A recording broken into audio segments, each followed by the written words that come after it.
Oke, malam ini ya tanggal 10 Juni 2023. Jadi maksud saya kali ini itu untuk panggil kalian berdua di sini. Nah, karena sudah datang di sini kan sejak tanggal 30 Mei kemarin. Nah, lalu maksud kedatangan juga seperti yang sudah disampaikan sempat di halaman Facebook Sangga Meta Arama ini, yang mana keduanya itu ingin ikut di Upasampada, ditabis menjadi biku di Wat Panakamno ini. Kemudian sementara seiring berjalannya waktu, ada beberapa sedikit perubahan. Kiranya itu berdasarkan alasan yang juga pribadi dan tidak bisa untuk kita itu halangi, karena siapapun yang ingin tabis jadi biku itu akan lebih baik jika itu sesuai dengan niat dan keyakinannya. Tapi kalau dia niatnya itu sudah tidak dapat untuk melanjutkan, juga tidak dapat untuk dipaksakan, karena yang ada nantinya menjadi biku dalam Buddha Sasana pun tidak bahagia. Jadi untuk apa kalau memang akhirnya itu tidak bahagia? Maka jika dikatakan sudah datang ke sini apakah itu sia-sia atau tidak, tentunya saya ingin katakan bahwa saya tidak ingin membuat semuanya itu sia-sia. Makanya sudah datang ke sini, walaupun tidak dapat untuk menjadi biku sesuai dengan harapan awal, juga tetap harus ada nilai dan manfaatnya.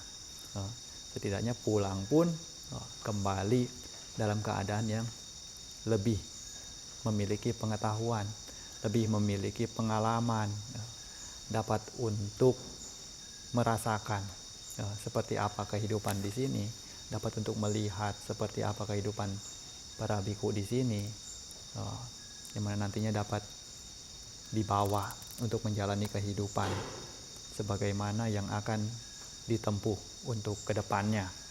Ya, jadi pertama-tama saya ingin coba menanyakan lah ya, untuk salah satu nak yang mengundurkan diri.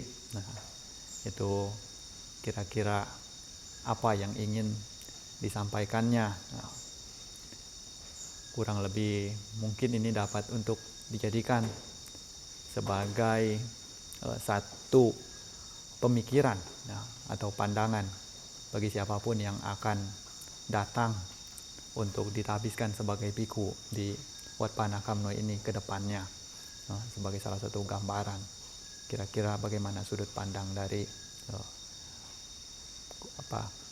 Bapak Ko Hermawan. Coba tolong dijelaskan. Selamat malam, saya Hermawan dari Palembang. Selama saya di sini semenjak tanggal 30, banyak pengalaman yang belum pernah saya dapatkan di Indonesia, karena tempatnya memang begitu beda yang saya hadapin. Di sini memang kita benar-benar berlatih hidup di hutan, tetapi di sini ada kendalanya dengan fisik dan kesehatan saya, sehingga saya tidak dapat melanjutkan kembali untuk ditabiskan menjadi seorang biku, dan saya akan mengundurkan diri untuk kembali ke Indonesia.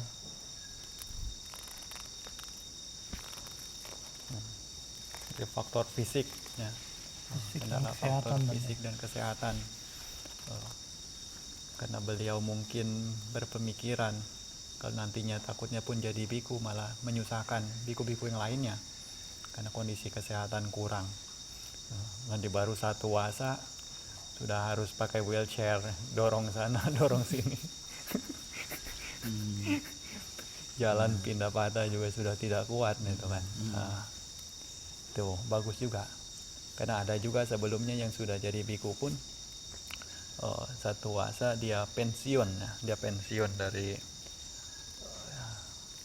pegawai negeri, guru lalu dia pensiun, kemudian ditabiskan jadi biku di sini. Awalnya ya ingin jadi biku selamanya, karena sudah pensiun mau cari apa lagi, kini untuk fokus untuk cari dhamma. Tapi begitu satu wasa lewat, ketika dia tiduran berbaring, dia pegang-pegang perutnya, kok ada seperti benjolan, benjolan apa ini? Nah, akhirnya dia mulai coba ke rumah sakit, di ronsen. Nah, dilihat ternyata benjolan itu berasal dari pembuluh darah yang menggelembung. Nah, ini kalau misalnya pembuluh darah ini pecah, itu dari bagian perut ke bawah itu akan lumpuh. Nah, di situ dia mulai berat pemikirannya. Wah, kalau misalnya nanti terjadi apa-apa, dia nggak bisa apa-apa. Siapa nanti yang mau urus? Sementara masih sebagai biku baru. Jadi dia putuskan untuk lebih baik lepas saja, tinggalkan latihan kebikuan. Karena kalau misalnya nanti ada apa-apa pun dengan status sebagai umat awam, dia bisa diurus oleh anaknya, karena anaknya itu perempuan. Jadi itulah pilihan yang dia pilih, dan sampai sekarang dia masih hidup lah. Jadi daripada demikian, akan lebih baik memang sedari awal itu ya, kita sudah ambil keputusan, daripada nantinya itu akan jadi beban. Ini salah satu pemikiran yang layak untuk dihargai juga, karena kita tidak bisa juga untuk memaksakan kehendak kita saja. Kita harus lihat juga kita hidup di dalam masyarakat, kita harus pikirkan kepada yang lainnya juga. Kira-kira dengan keputusan yang kita ambil ini, orang lain nantinya akan menjadi terbebani atau tidak, akan menjadi beban bagi Buddha Sasana atau tidak, akan memberikan keberatan pada pihak lain atau tidak. Nah ini, jadi makanya sampai di sini pun, kalau misalnya secara pribadi apa yang ada dalam pemikiran saya, apakah saya kecewa atau tidak, sudah membawa jauh-jauh sampai ke sini, tapi tidak sampai jadi melihat pakai jubah kuning walau untuk hanya 1 hari, kira-kira ada kekecewaan atau tidak ya. Kekecewaan itu mungkin ada saja ya, tapi kecil sekali. Bagaimanapun saya akan jauh lebih kecewa jika seseorang itu hanya mengikuti kemauan saya tanpa memikirkan akan pilihannya sendiri. Jadi menjadi orang yang bukan dirinya hanya karena segan dengan diri saya. Jadi situlah saya akan merasa lebih kecewa lagi. Mengapa gara-gara diri saya orang lain harus terbebani? Mengapa karena diri saya orang lain harus tertekan? Mengapa karena diri saya orang lain tidak bisa menentukan pilihan yang dimilikinya sendiri? Itulah yang akan membuat saya jauh lebih kecewa. Makanya di sini untuk mengobati ya, kekecewaan itu, yang sedikit itu, jadi saya ingin gantikan dengan hal yang lebih berharga. Dan ini yang untuk dibagikan, untuk dapat dipetik oleh siapapun yang mendengarnya itu, bahwa dalam kehidupan kita itu tidak semuanya itu selalu berjalan sesuai dengan apa yang direncanakan. Apa yang sudah kita lihat itu akan pasti nilainya demikian, belum tentu juga akan keluar demikian. Jadi karma itu juga ada perannya di sini. Tidak semata-mata itu hanya sebatas dari keinginan serta kehendak diri sendiri pada saat ini, karena dukungan karma lampau juga mungkin ada bermain di dalamnya, yang mana tidak sampai untuk mengkondisikan seseorang untuk menjadi biku dengan mudahnya. Maka di sini ketika melihat demikian, saya juga mengambil satu pelajaran bahwa untuk menjadi biku itu memang tidaklah mudah. Ya. Orang yang sudah di depan mata pun itu dapat kehilangan kesempatan itu. Jadi makanya begitu kita itu hidup di dunia ini dengan keadaan yang serba tidak pasti ini, hendaknya kita punya kemampuan untuk memiliki sikap untuk bisa menerima setiap keadaan, sepahit apapun itu harus bisa untuk kita terima, jika memang itu keluarnya demikian. Karena ketika kita tidak dapat menerimanya, maka penderitaan yang kita akan rasakan itu akan 2 kali lebih lipat, lebih berat daripada sebelumnya. Tapi begitu kita bisa menerimanya, kita bisa untuk lebih bahagia dibandingkan harus meratapi hal tersebut. Jadi makanya nanti sebelum akan pulang ke Indonesia, akan lebih baik itu melihat tempat-tempat di sinilah, di Udon Thani ini, yang biasanya wajib dikunjungi kalau sudah sampai di sini, sebagai sarana belajar juga, bukan untuk senang-senang juga. Jadi sebagai bentuk belajar, studi tour lah. Belajar lihat ada wihara di sini, modelnya seperti apa. Barangkali nanti sampai di Indonesia kan bisa lihat model wihara, bisa bangun wihara yang seperti itu jauh lebih baik lagi. Kadang kita harus lihat sisi positifnya sini. Tidak bisa jadi biku ya tidak apa-apa, bisa jadi umat awam yang dukung Buddha Sasana. Itu kan ada baiknya juga ya. Jadi dalam hal apapun kita harus bisa pandang sisi positifnya, kita harus ambil poin pentingnya. Ketika bertemu dengan suatu hal yang memang itu tidak sesuai harapan, kita harus tahu lalu bagaimana. Harus ada pertanyaan yang seperti ini, lalu mau bagaimana, cari baiknya, bukan malah menyalahkan keadaan. Mengapa seperti ini, mengapa seperti itu. Itu tidak akan menyelesaikan masalah.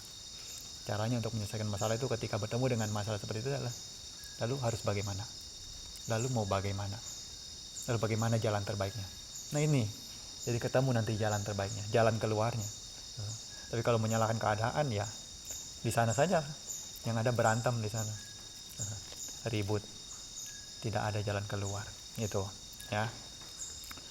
Jadi untuk Rizky juga tetap semangat lah, walaupun sudah tidak ada teman nih, nanti tetap tekad itu jangan sampai kendur.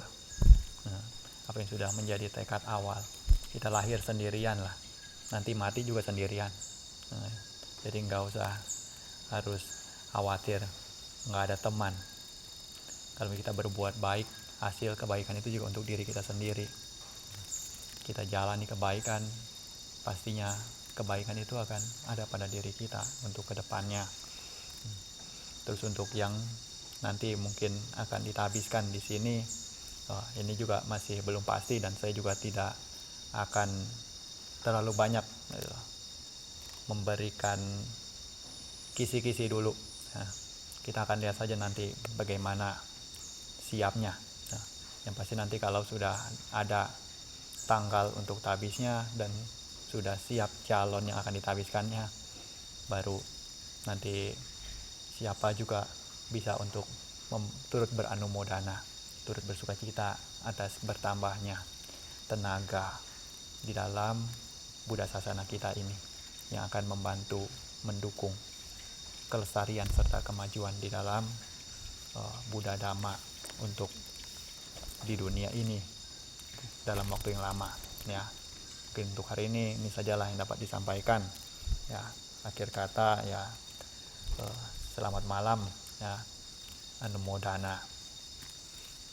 Jadi baik pihak manapun ya, Ko Hermawan pun saya dengan senang hati lah, dengan lapang ya, bisa untuk menerimanya, dan saya akan membantu bagaimanapun. Sudah sampai di sini, sudah dapat tinggal di sini dalam beberapa waktu, itu tidak saya anggap sebagai satu beban, malah saya anggap itu sebagai satu hal yang berupa kehormatan tersendiri. Jadi seperti halnya ini kan rumah saya dikunjungi oleh tamu, ya otomatis itu satu kehormatan lah bagi tuan rumah. Mau tamu itu tinggal lama ataupun tinggal sebentar, ya setidaknya tamu itu bersedia untuk datang, itu sudah merupakan satu kehormatan bagi tuan rumah. Jadi saya mau sebagai anak Lumpo, sebagai murid Lumpo di sini, saya turut memberikan ucapan terima kasih lah serta penghargaan. Mungkin lain waktu, kalau ada kesempatan, kalau ada rezeki, kalau ada kesehatan, bisa main-main datang ke sini. Tidak peduli pakai jubah ataupun sebagai umat awam juga tetap bisa diterima. Karena wihara ini untuk Buddha Mamaka. Buddha Mamaka tidak harus itu pakai jubah, tidak harus biku, tidak harus samanera. Umat awam pun bisa untuk tinggal. Makan apa di sini juga bisa. Karena seperti yang dilihat setiap paginya lah, selalu berlebih. Makanya jangan khawatir. Kalau datang ke sini akan kelaparan. Jadi untuk kedepannya tetaplah jaga ikatan kekeluargaan, ikatan saudara sebagai saudara sedama. Kita sudah pernah kenal, jadi jangan sampai begitu saling berpisah itu berpisah sebagai musuh. Itu sangat tidak pernah lah ada dalam diri saya itu kamus demikian. Kalau pergi pun pergi harus baik-baik. Kecuali memang benar-benar keterlaluan, benar-benar di jalan yang berlawanan, ya tidak bisa.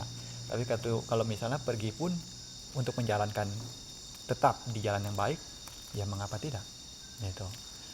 Seperti yang Lumpo sampaikan juga kan kemarin, ada poin penting ya. Salah satu yang saya itu cukup mengena, dan bukan cukup mengena tapi mengena sekali dari apa yang beliau sampaikan mengenai buku yang beliau cetak itu, yang mana beliau harapkan untuk buku itu dijadikan sebagai pedoman dan sebagai dasar untuk dijadikan guru juga bagi kita, yang mana beliau katakan bahwa Magga, Phala dan Nibbana bukanlah berada pada diri beliau, tapi berada pada diri kalian masing-masing jika kalian mampu untuk melaksanakan praktik dhamma yang benar.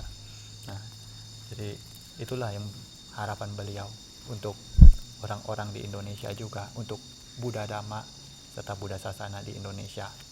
Jadi sedemikian besar harapan beliau, bukan untuk diri beliau. Dari apa yang beliau katakan bukan untuk diri beliau sama sekali, tapi untuk kita semua. Beliau terima kita semua di sini, itu agar kita belajar, agar kita bawa pulang apa yang kiranya bisa jadi manfaat untuk kita bawa pulang ke depannya. Itu yang jadi pesan lah untuk diingat. Jadi Rizky juga tetap semangat menjalani kehidupan di sinilah.